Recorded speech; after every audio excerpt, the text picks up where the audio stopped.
दोस्तों, माता लक्ष्मी को धन और समृद्धि की देवी माना गया है। कहा जाता है जिस व्यक्ति पर माँ लक्ष्मी की कृपा हो उसके जीवन में किसी चीज की कमी नहीं रहती। लेकिन आपको जानकर हैरानी होगी कि एक बार धन की देवी माता लक्ष्मी को भी एक गरीब घर की नौकरानी बनना पड़ता है। ऐसा माता लक्ष्मी को मिले एक श्राप की वजह से होता है। क्या था वो श्राप और किसने दिया था माता लक्ष्मी को ऐसा श्राप जिससे माँ लक्ष्मी गरीब के घर की नौकरानी बनने पर मजबूर हो गयी? अगर आप भी जानना चाहते हैं तो इस वीडियो को बिना स्किप किए हुए अंत तक जरूर देखिएगा।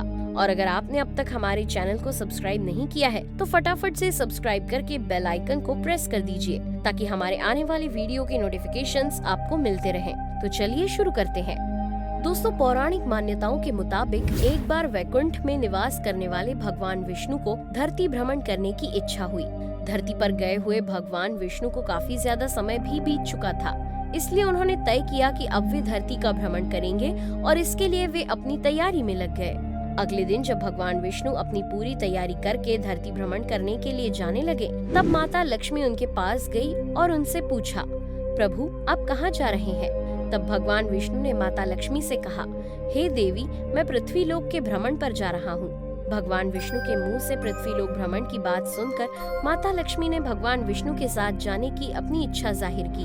तब भगवान विष्णु थोड़ी देर सोचने के बाद देवी लक्ष्मी को अपने साथ ले जाने के लिए तैयार हो गए, लेकिन साथ में उन्होंने देवी लक्ष्मी के सामने एक शर्त रखी।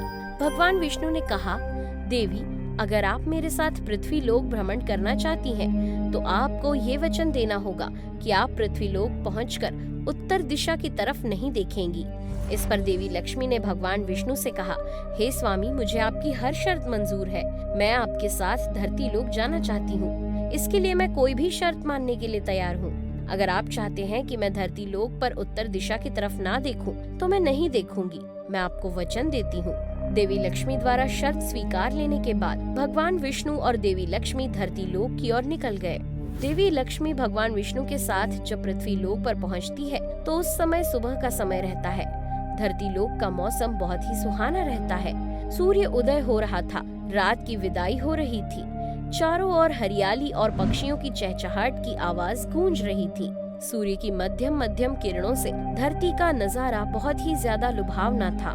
धरती लोक पर आकर प्रकृति की ऐसी सुंदरता देखकर देवी लक्ष्मी प्रकृति में खो जाती हैं और चारों ओर देखने लगती हैं। देवी लक्ष्मी ये भूल जाती है कि उन्होंने भगवान विष्णु को धरती लोक पर उत्तर दिशा की ओर नहीं देखने का वचन दिया था।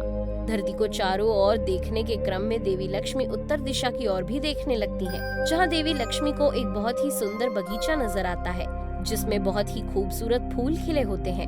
उन फूलों के कारण बगीचे में से भीगी भीगी सौंधी खुशबू आ रही होती है।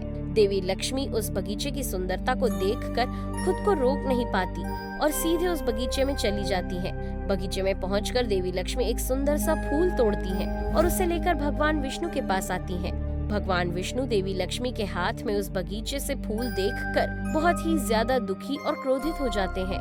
भगवान विष्णु देवी लक्ष्मी को अपने द्वारा दिए गए वचन को याद दिलाते हैं और कहते हैं, देवी, कभी भी किसी से बिना पूछे उसकी कोई वस्तु नहीं लेनी चाहिए। आपने बहुत बड़ा अपराध किया है।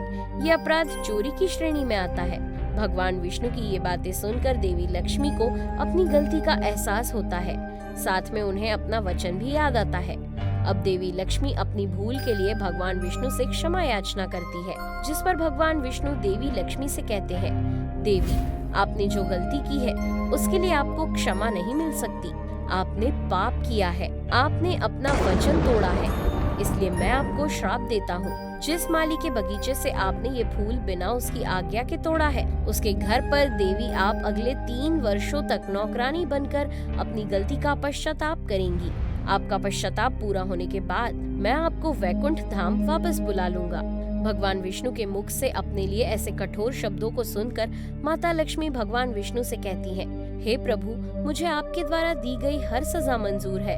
अगर आप चाहते हैं कि मैं उस गरीब माली के घर में एक नौकरानी बनकर अपना जीवन व्यतीत करूं, तो मैं इसके लिए तैयार हूं।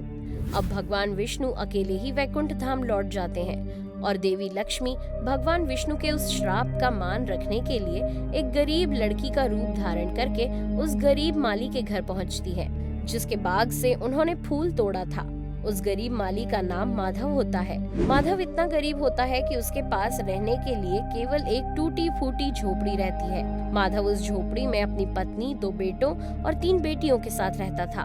जब वो गरीब माली अपने घर के दरवाजे पर कन्या रूपी देवी लक्ष्मी को देखता है तो वो उस कन्या से उसका नाम और यहाँ आने की वजह पूछता है, जिस पर कन्या रूपी देवी लक्ष्मी माधव से कहती है, मैं एक गरीब और अनाथ लड़की हूँ, मेरा इस दुनिया में कोई नहीं है, मैंने बहुत दिनों से कुछ भी नहीं खाया है, आप मुझे अपने साथ रख लें, मैं आपके साथ मिलकर आपके खेत और आपके घर का काम करूंगी।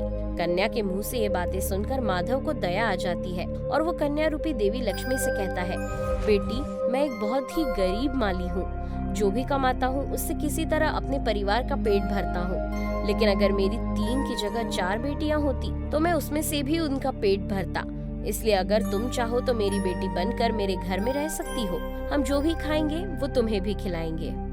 दयालु माधव के मुंह से ये बात सुनकर देवी लक्ष्मी उसके साथ उसके घर में चली जाती है।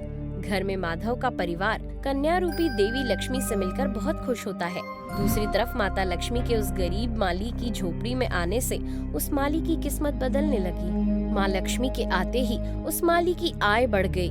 उसने एक गाय खरीद ली और फिर धीरे धीरे उस माली ने जमीन खरीदकर अपना पक्का घर भी बनवा लिया। और फिर समय के साथ साथ उस माली ने अपने घर के सभी सदस्यों के लिए गहने, कपड़े और सुख सुविधा की सारी चीजें बना ली। अब माधव गरीब माली ना रहकर एक अमीर आदमी बन चुका था, लेकिन माधव के मन में हमेशा ये बात रहती थी कि उसे इतनी तरक्की उस कन्या के आने के बाद की है। ये कन्या जरूर कोई देवी है जिनके आने से उसकी किस्मत बदल गई। इसी तरह माता लक्ष्मी को भगवान विष्णु के श्राप का मान रखते हुए उस माली के घर पर पूरे 3 वर्ष बीत जाते हैं। एक दिन जब माधव अपने खेतों में काम करके घर आया तो उसने देखा कि उसके घर के सामने एक देवी स्वरूप स्त्री गहनों से सजी खड़ी है।